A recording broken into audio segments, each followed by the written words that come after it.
Hello guys, तो आगे start करते हैं। उसके बाद तो देखिए, लास्ट टॉपिक था उसमें हमने प्योर आर सर्किट कर लिया था, प्योर एल सर्किट कर लिया था और प्योर सी सर्किट कर लिया था। अब उसी की को आगे कंटिन्यू करते हुए, उसी चीज को आगे कंटिन्यू करते हुए नेक्स्ट देखते हैं। ठीक है, तो नेक्स्ट देखते हैं।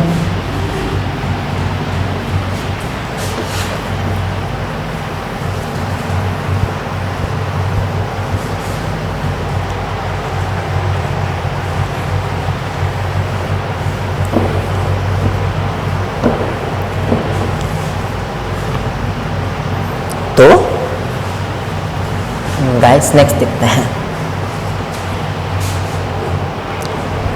देखो,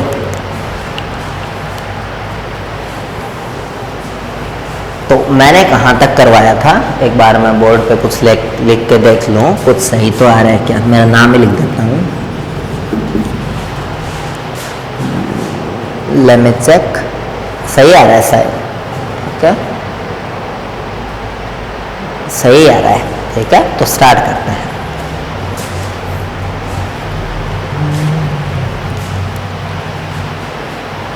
तो देखो, इसको स्टार्ट ओवर करते हैं।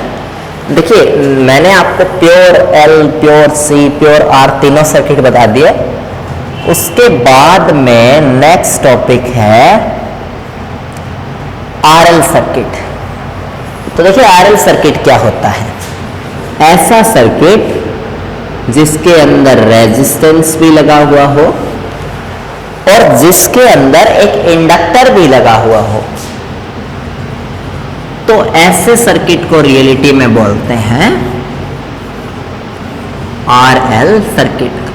By the way, practical life में तो आप रेजिस्टेंस ना ही लगाओ, आप सिर्फ और सिर्फ एक ये कॉइल लगा दो, तो ये आरएल सर्किट ही होता है।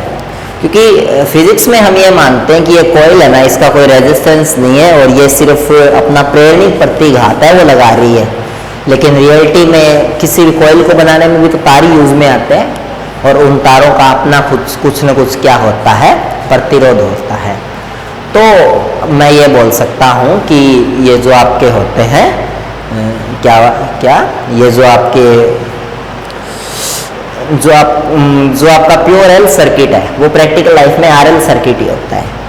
बट फिजिक्स के अंदर एक और है आरएल सर्किट, आपके डेरिवेशन है, उसको पढ़ते हैं। तो देखो क्या हुआ। सो सबसे पहले तो जो आरएल सर्किट है, ठीक है, जो आरएल सर्किट है, इसमें आर और एल दोनों सीरीज में जुड़े हुए हैं। और अगर दो चीजें सीरीज में जुड़ी हुई है तो उनके अंदर से जाने वाली करंट है वो सेम रहेगी। तो आप इसके अंदर करंट मान के चलो कि करंट आई बराबर कितनी जाएगी, दोनों में से ही I0 sin ओमेगा टी। सही है, लेकिन ये जो वोल्टेज सोर्स है, ये V0 sin omega T voltage हमेशा देता है। और इस V वोल्टेज में से VR वोल्टेज तो ये रेजिस्टेंस खा जाएगा और VL वोल्टेज कौन खा जाएगा, ये इंडक्टर खा जाएगा। तो आपने एक चीज देखा, रेजिस्टेंस के लिए करंट और वोल्टेज की जो फेज होती है वो सेम होती है, जो कला होती है वो सेम होती है और उनके बीच में कोई भी कलांतर नहीं होता। तो इसका मतलब ये हुआ कि प्रतिरोध के सिरों पर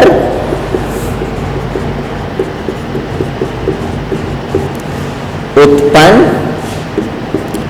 विभवांतर एवं धारा।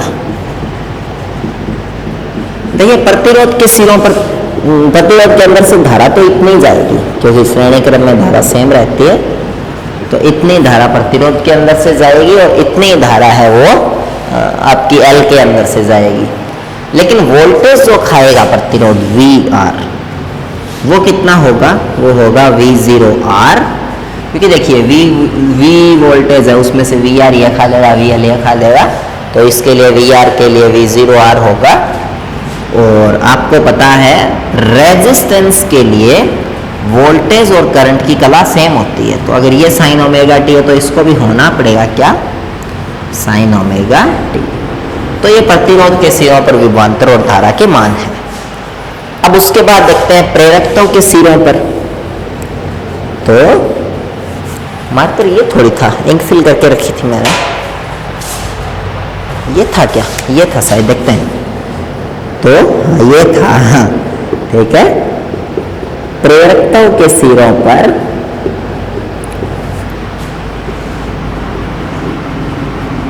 उत्पन्न विभवांतर एवं धारा, उधर बताता हूं।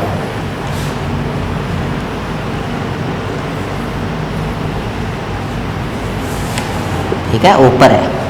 तो प्रेरकत्व के अंदर से वो धारा भी तो, धारा तो यही जाएगी, चाहे प्रेरकत्व हो चाहे कौन सा ही हो, धारा तो यही जाएगी, I बराबर आई जीरो साइन ओमेगा टी। लेकिन प्रेरकत्व के अंदर से जो वोल्टेज जाएगा वो अलग होगा, वो होगा VL और वो होगा VL 0L। और आपने ये देखा कि प्रेरकत्व में करंट लटकती चलती है और वोल्टेज π/2 से आगे भागता है, ठीक है। या फिर ये बोल दो कि वोल्टेज तो सेम रहता है और करंट π/2 से पीछे लटकती चलती है, एक ही बात है।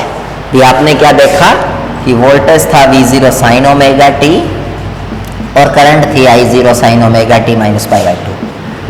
प्योर प्रेरकत्व वाले में यही तो था, बट यहाँ तो करंट साइन ओमेगा टी है, तो इसका मतलब ये फिर π/2 प्लस हो जाएगा, क्योंकि हमें करंट को पीछे लटकाना है। सीधी सी बात है, वोल्टेज को आगे बढ़ा दो, करंट फिर भी पीछे लटकती जाएगी। तो ये प्रेरकत्व के सिरों पर क्या होंगे, वोल्टेज और करंट के मान होंगे, ठीक है। अब आपको खींचने हैं इसके फेजर डायग्राम,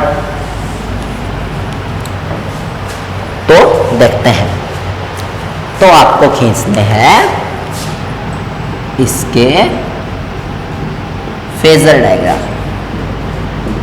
देखिए, अगर आपको इसके फेजर डायग्राम खींचने हैं तो इसके फेजर डायग्राम कैसे खींचोगे आप, आपको पता है कि करंट तो दोनों के लिए सेम ही है, तो इसी डायरेक्शन में मान लो करंट I, और आपको पता है जिधर करंट है उधर ही वोल्टेज है रेजिस्टेंस का, तो इधर ही है VR। अब यहां पे देखो,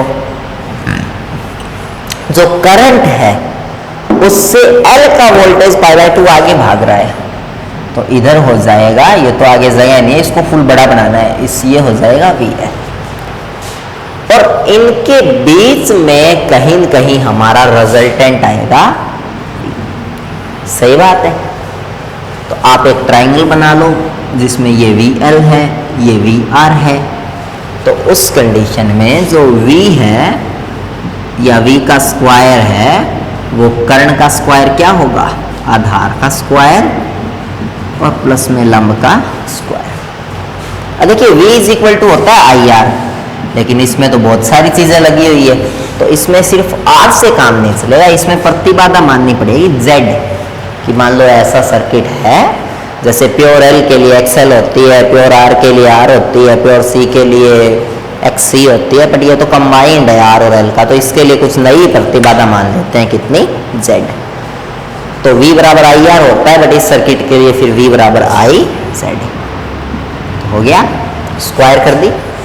VR देखो, R के अंदर से धारा IR ही जाती है, तो I स्क्वायर R स्क्वायर। और हाँ, ये एंगल आपका क्या है, ये एंगल है थीटा, वो यानी ओमेगा टी। एनीवे, ये ओमेगा टी नहीं है रे, ये एंगल तो फाई है, अलग ही एंगल है, ये पता नहीं कितना है। और प्लस में वी एल कितना होगा, V बराबर IR होता है, तो ऐसे ही होगा IXL और इसका स्क्वायर, I स्क्वायर से कट गया, तो Z बराबर आ गया √R स्क्वायर प्लस में XL स्क्वायर। तो नीचे लिख दोगे जो कि RL सर्किट की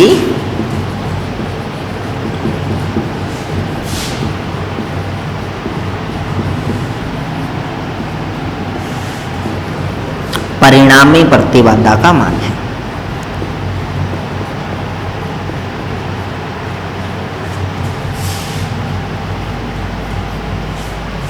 ठीक है, कर लो इसको तो कर लेना, कर लो ना।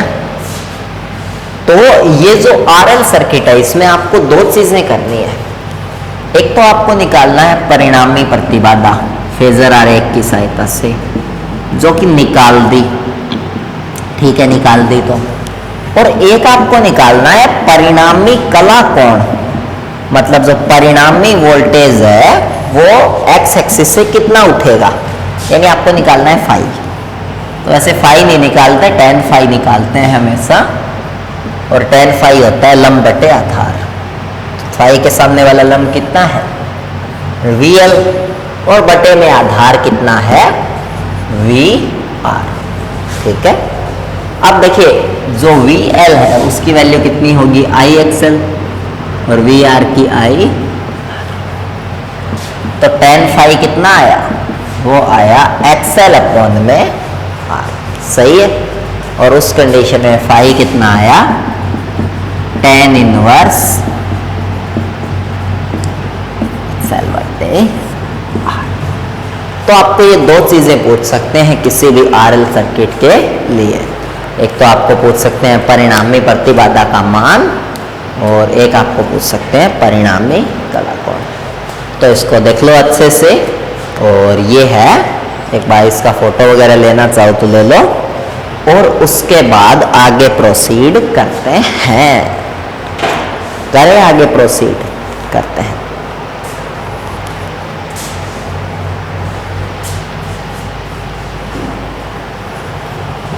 टाइम क्या हुआ है,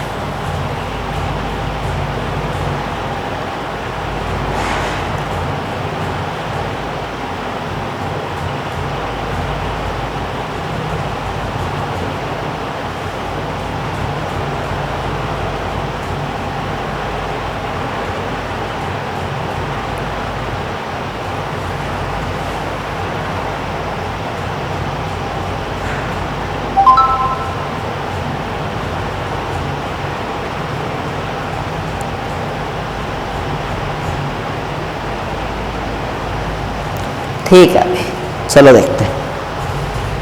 तो ये तो हो गया।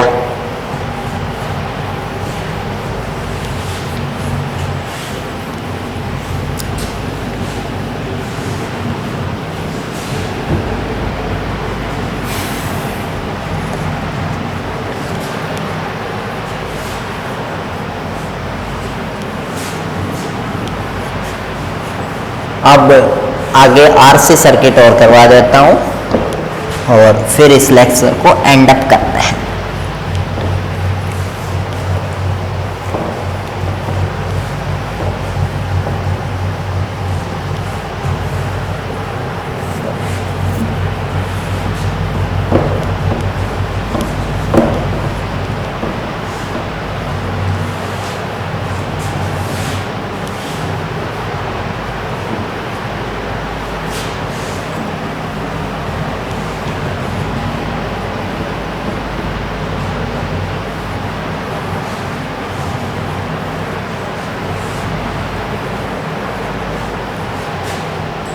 तो आगे देखते हैं। नेक्स्ट है उसके बाद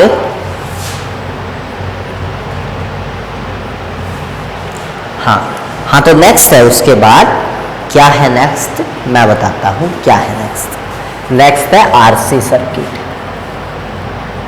देखिए, एक ऐसा सर्किट जिसके अंदर एक रेजिस्टेंस लगा हुआ हो और एक कैपेसिटर लगा हुआ हो, उसको बोलते हैं RC सर्किट। अब ये दोनों चीजें हैं, ये सीरीज कॉम्बिनेशन में लगी हुई है, ये श्रेणी क्रम में लगी हुई है, और श्रेणी क्रम में धारा का मान क्या रहता है, नियत रहता है। तो जितनी धारा R के अंदर से जाएगी उतनी ही धारा पक्का किसके अंदर से जाएगी, C के अंदर से जाएगी। और दोनों में से जाने वाली धारा का मान तो बिल्कुल सेम होगा, I बराबर I0 साइन ओमेगा। तो ये तो सही है। और ये AC सोर्स कितना वोल्टेज दे रहा है, ये दे रहा है V = V0 sine omega t। ये तो जब से चैप्टर स्टार्ट हुआ है बेचारा उतना ही दे रहा है। ठीक है। उसमें से वी आर ये खा जाएगा और वी सी ये खा जाएगा। तो फिर वही काम करते हैं, प्रतिरोध के सिरों पर वोल्टेज और इसके अंदर से जाने वाली धारा,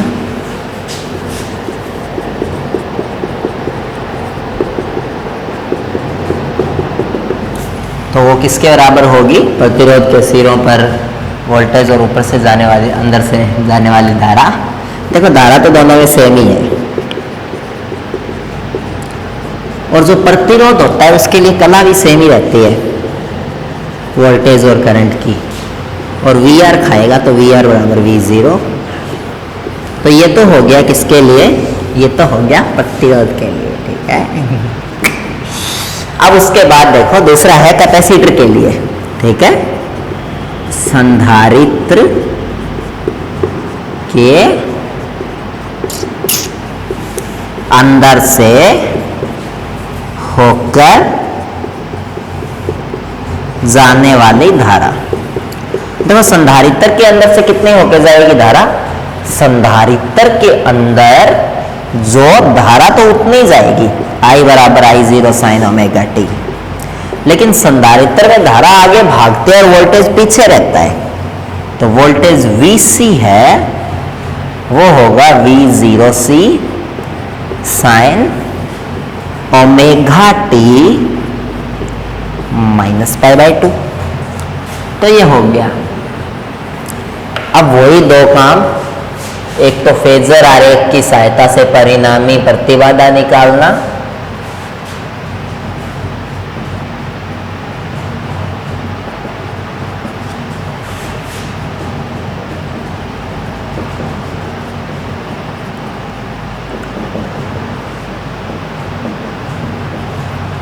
ठीक है, प्रतिबाधा निकाल दो, एक ही बात, चलो ठीक है। तो कितनी होगी वो? देखो करंट इधर जाएगी और जिधर करंट जाएगी उधर ही आर का वोल्टेज जाएगा, लेकिन आर के वोल्टेज से पाई बाई टू पीछे है सी का वोल्टेज, तो कुछ ऐसा। और इन दोनों का रिजल्टेंट है वो इनके बीच में आएगा कहीं फाई एंगल बनाते हुए एक्स एक्सिस से। और ये कितना आएगा? इसमें ट्रायंगल बनाओ, ये VC है तो इसके सामने वाला ये VC और ये VR। तो V स्क्वायर बराबर होगा VR स्क्वायर और प्लस में VC स्क्वायर। V स्क्वायर बराबर VR, हाँ देखिए V बराबर क्या होता है? IR होता है, बट यहाँ सर्किट में बहुत कुछ लगा हुआ है तो IZ, तो I का स्क्वायर और Z का स्क्वायर। VR क्या होगा? IR, तो I स्क्वायर R स्क्वायर। और VC क्या होगा? VC स्क्वायर, ये क्या होगा? ये होगा I स्क्वायर XC स्क्वायर। ये कैंसिल कर दो, तो Z स्क्वायर, Z बराबर आएगा अंडर रूट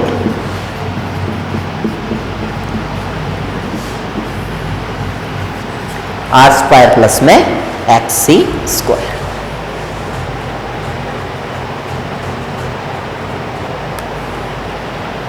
तो ये तो है आपकी परिणामी प्रतिबाधा, कर लोगे? और देखो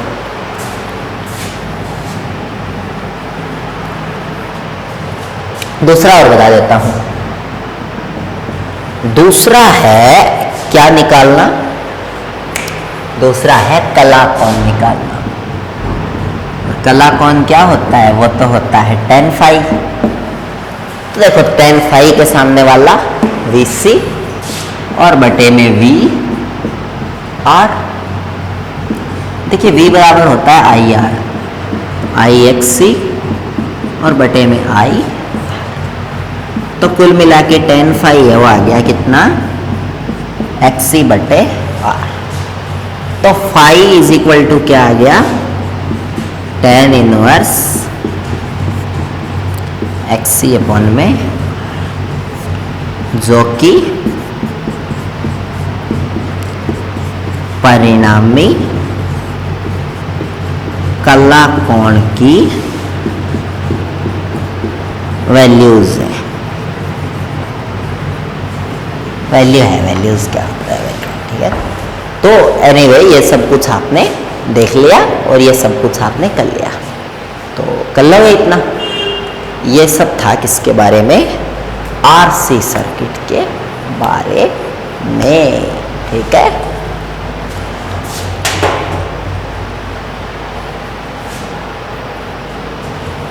और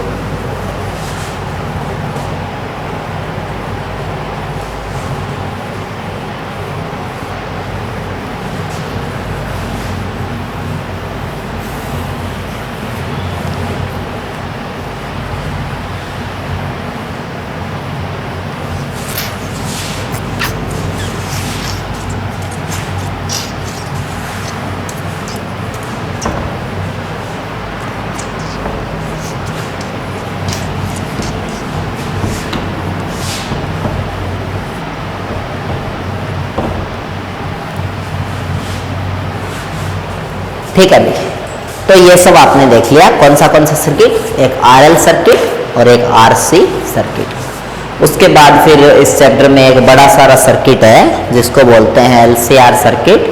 इनफैक्ट मैं सोच तो यही रहा हूँ कि वो टॉपिक मैं अलग से ही करवा दूँ, अलग से ही करवाऊँगा, बस थोड़ा सा देख लो इसके अंदर क्योंकि टाइम में बचा हुआ है, तो फिर ठीक है।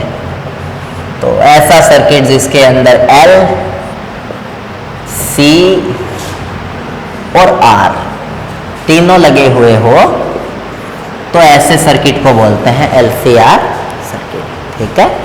और इसके लिए फिर अलग अलग करेंगे, इसके लिए डेरिवेशन इनफैक्ट इसमें होगा सब कुछ, ठीक है। चलो इसको अगली वीडियो में बताएंगे, अभी के लिए इतना ही। आई होप आपको समझ में आया होगा और बाय बाय, टेक केयर।